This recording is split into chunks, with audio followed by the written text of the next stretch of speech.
this episode of G-Week, we get a tour of the new Student Health Services Complex. Get an in-depth look at how students can intern for free under new regulations. And hear from the Black Heritage Celebration on how GW should be commemorating Black History Month. All this and more on G-Week.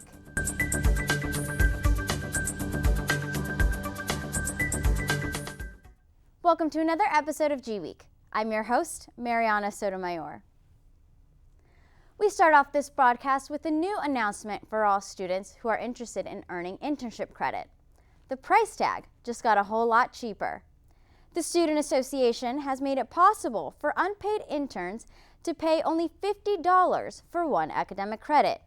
But to earn more, the $1,000 price tag may still apply.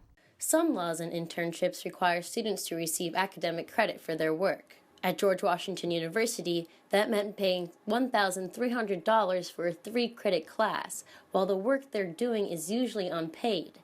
The Students Association has been lobbying for the past year about the expensive fee for the internships. Once you commit, it's like you're registering for a class, and if you're trying to drop out of that class, you have to drop out of the class, but you still pay for it, which I thought over the summer the terms might be different, but it wasn't. So it came to August, and I had to have an 8-week unpaid 40-hour-a-week internship, and I got a bill from GW for $4,000. My parents were really mad because they knew that I had to have a job, but to pay money for it was kind of counterproductive. Just recently, they announced that the movement was successful and that the students will only have to pay a $50 fee for internship credit. Yet there's a catch. Students will only receive 1 credit, which doesn't count towards graduation. We were having an issue where, GW was just ranked as the #1 school for internships. A lot of our messaging is about experiential learning and internship accessibility, so we wanted to make sure that our policies reflected our messaging and sort of who we are as an institution. It's really amazing, this new policy change. It's really going to change a lot of people's lives for the better. I think that having a not count is also counterproductive. I think maybe just as counterproductive as paying $1,300. You're going to get something more valuable out of doing this 1 credit rather than getting these 3 credits towards a degree you're just going to do a class for anyway. The experience is what makes it worth it, and I had a really good experience at both places. Thank God, but if I didn't have a good experience, it wouldn't be worth it. So I think that the change is great and a really great and strong move from GW, but it's just unfortunate timing in my case because I didn't get to take advantage of it. Students who were unable to get that internship because they needed credit but couldn't afford it will now be able to rest easy when submitting the next application. Reporting for G-Week, I'm Holly Goldberg. Stay tuned to see how one student group is celebrating their heritage next. It's on us to stand up to those who tell us it's not our business. It's on us to stop a sexual assault any way we can. To step in if a friend is doing something that could lead to sexual assault. To create an environment where women feel and are safe. It's on us not to give our friends a pass. To change the way we talk about women. To be more than a bystander. It's on us to look out for someone who has had too much to drink. To never blame the victim. I'm a member of the Gweek community, and it's on us to end sexual violence.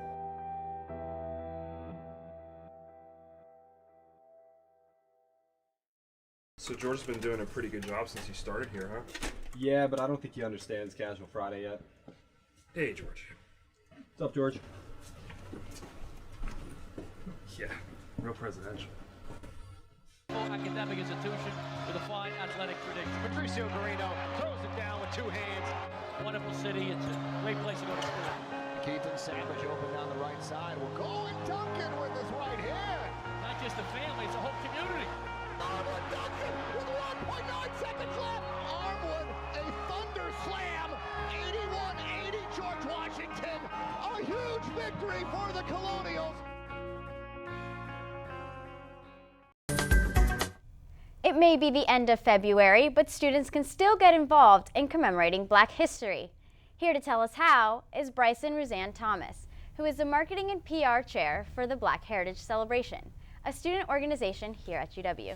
Thanks so much for joining us. Thank you, absolutely. Welcome to the studio. Of course, thank you for inviting me. So I was looking at the events that were happening this past month that the BHC has put up for Black History Month, and one of the themes was redefining Black. Yes. Why did the BHC choose that to be the theme, and what was the message that you were trying to get across to students? Absolutely. I think just to start off with some background, so BHC, Black Heritage Celebration, the committee itself is composed under the Black Student Union and the Multicultural Student Services Center here on campus as well, located on 2127 G Street. And every year, it's up to the committee to kind of decide what theme they want to portray, how they want to engage students. And for us, I think in light of the recent incidents that have been occurring nationwide, we really wanted a theme that would captivate our students, it would engage students, it would also create a new energy for leadership on campus. So there were several things that we were trying to achieve with our theme this year. Most importantly, redefining Black itself. I think the title really speaks to itself, which means breaking boundaries, breaking stereotypes, talking about the issues that make people a little bit uncomfortable, because those are the conversations that we need to have. And I think that being at an institution where the minority is not the majority, it gives us an opportunity to create inclusive conversations for everyone on campus to discuss these issues that are going on. And I saw that in this past month, you had a good amount of events. Yes. One of them particularly caught my eye, and it's called Who Are You When the Cops Show Up? And the description was that, it was meant to encourage students to distinguish themselves from negative stereotypes. Can you elaborate a little bit on that? Absolutely. So that was actually our first student programming event of the month, hosted by Ace Magazine, and Who Are You and the Black Student Union as well. Right. That event was specifically chosen, I think the title really is very bold. Yes, it is. And a lot of people were probably expecting to come and discuss, if I'm in a situation with someone from the police force and it's not going well, what do I do? It actually was more engaging first of all, it was a digital symposium, so there was media that was portrayed of different lectures and different speeches to talk about Black identity in society. Right. And really being able to identify yourself. It really is, who are you? I don't even think you need the rest of the title. It's just, who are you when situations like this arise? And I think, like I said, the title itself was very captivating. It was a full house that evening, and we really got to discuss Black identity. And more importantly, even beyond Black identity, maybe you're not a Black individual, but how do you interact with Black individuals? How do you see Blackness in today's society? Right. And what was some of the reactions that came up from students? Was there any particular frustrations or anything that they wanted to get addressed to the university or just the students as a whole?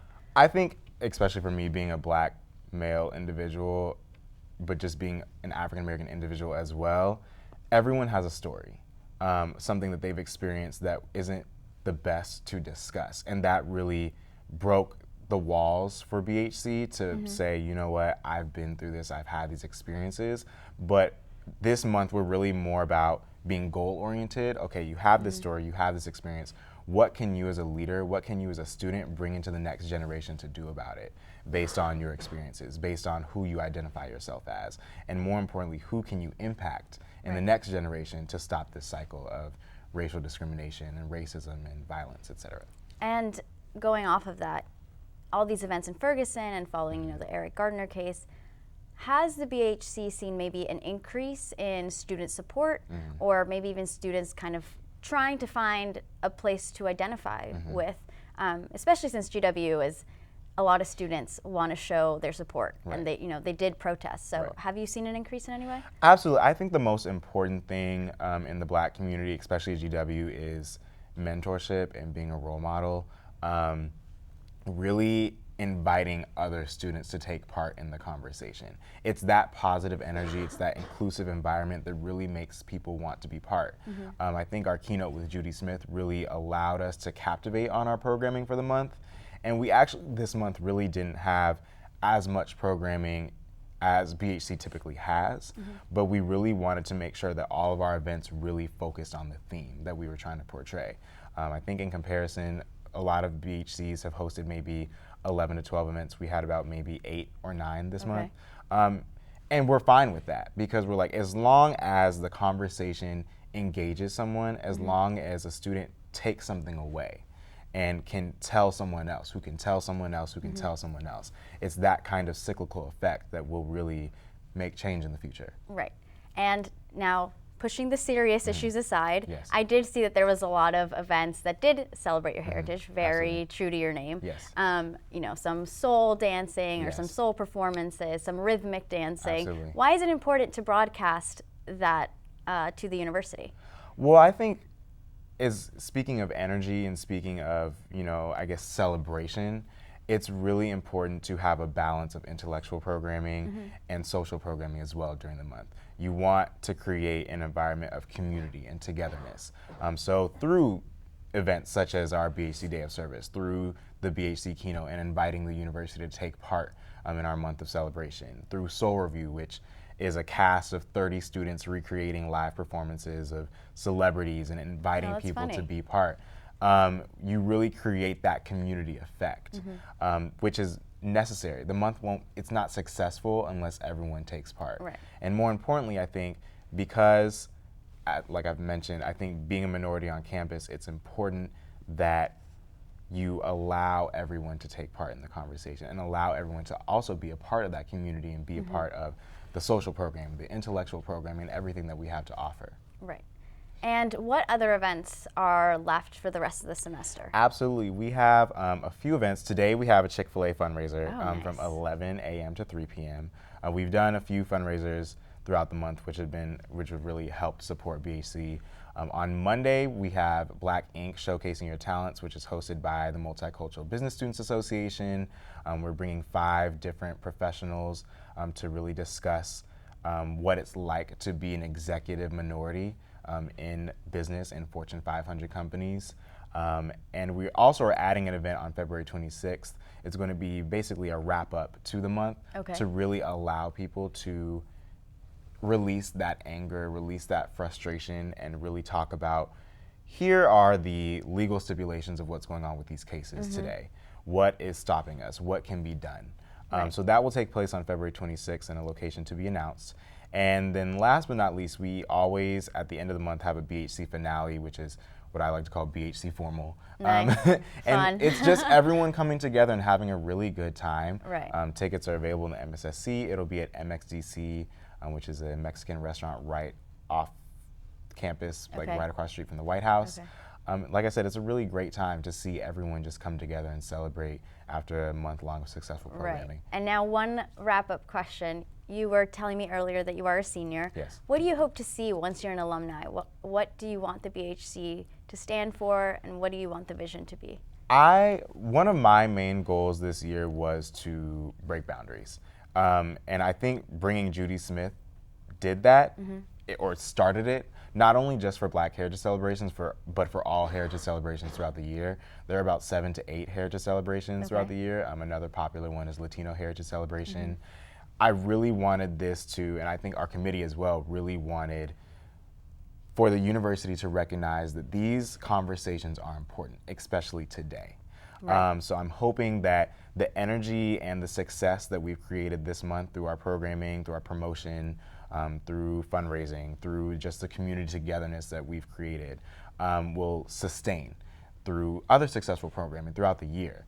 And also another thing, like I mentioned earlier, I think our leadership in the community has seen some ups, it's definitely seen some downs.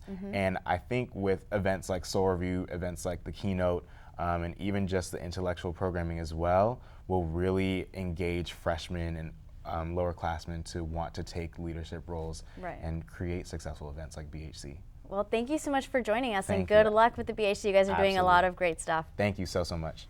We'll be right back after this commercial break. The George Washington University, at the intersection of policy, practice, and research, connecting all that Washington has to offer with an intellectual environment that drives progress, transforming vision into action, offering learning experiences that are rigorous, real-time, and real-world. In a city shaping the future, George Washington is a place where faculty and students don't just study the world, they work to change it.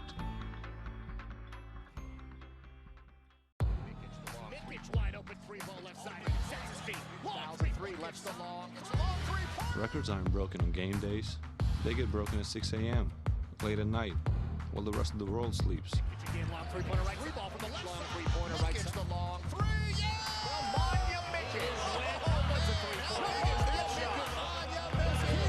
Records are broken, one shot at a time. Order your tickets today. Welcome back. And now for the headlines. The class of 2015 will get to hear from Apple CEO Tim Cook at their graduation commencement on the National Mall. His speech will wrap up the weekend of graduation ceremonies on May 17th. Iconic Andy Warhol portraits featuring Queen Elizabeth II and Mao Zedong are just two of the 6 prints now on display in a new exhibit called Luminaries, located at the Brady Art Gallery in the School of Media and Public Affairs. The Warhol prints are just part of the 150 original Polaroids given to GW by the Warhol Foundation, many of which still remain unseen by the public. Students can check out these portraits and those of other famous celebrities for free until April 24th. Actress Laverne Cox, better known as Sophia Bursett on the Netflix hit Orange is the New Black, will be speaking at Lisner Auditorium on March 31st to celebrate International Transgender Day. Cox, who recently became the first openly transgender person to be nominated for an Emmy, will be discussing how race, gender, and class affects trans women of color. For those lucky students who were able to get their hands on a ticket, doors open at 6:30 p.m.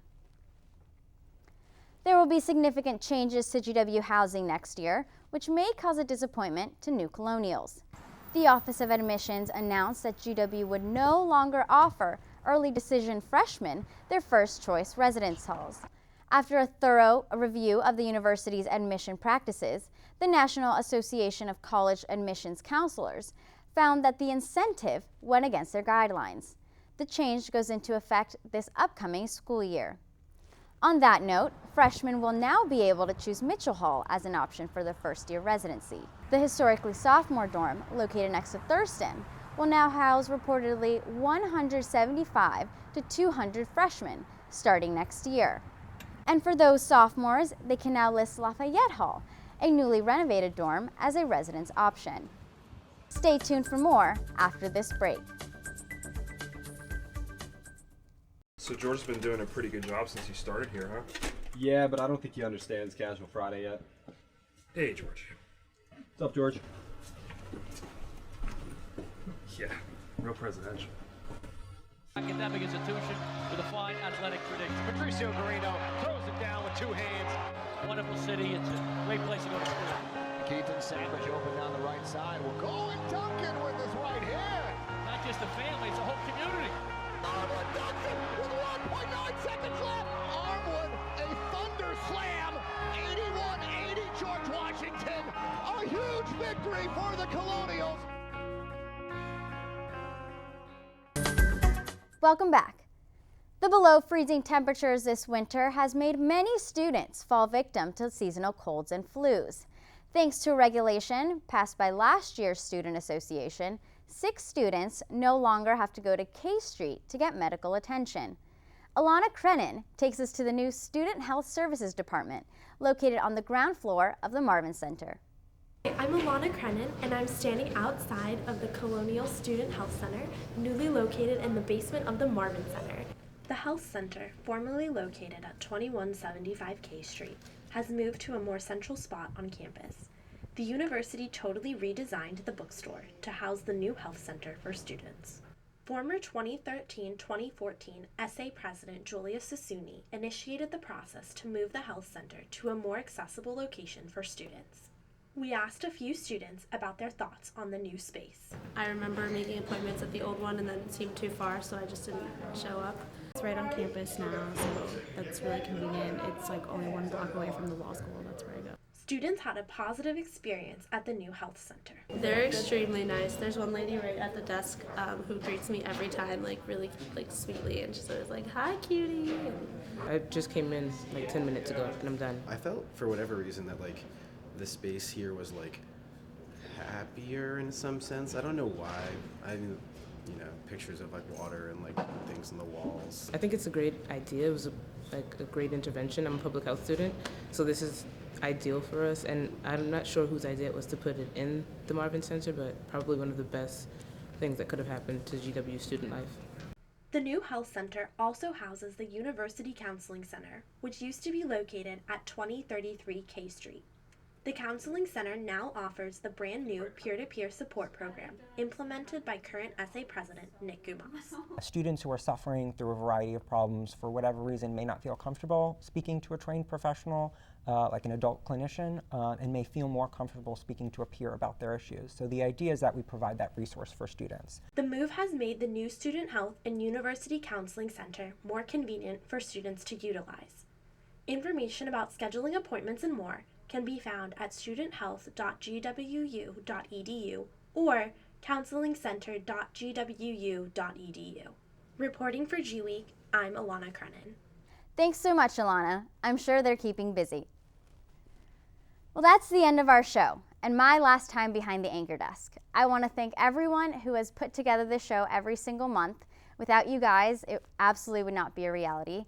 And thank you to our viewers for giving me this opportunity to bring you the campus news. Until our next show, check us out on our website at www.gw-tv.com. Thanks again, GW. We'll be seeing you around campus.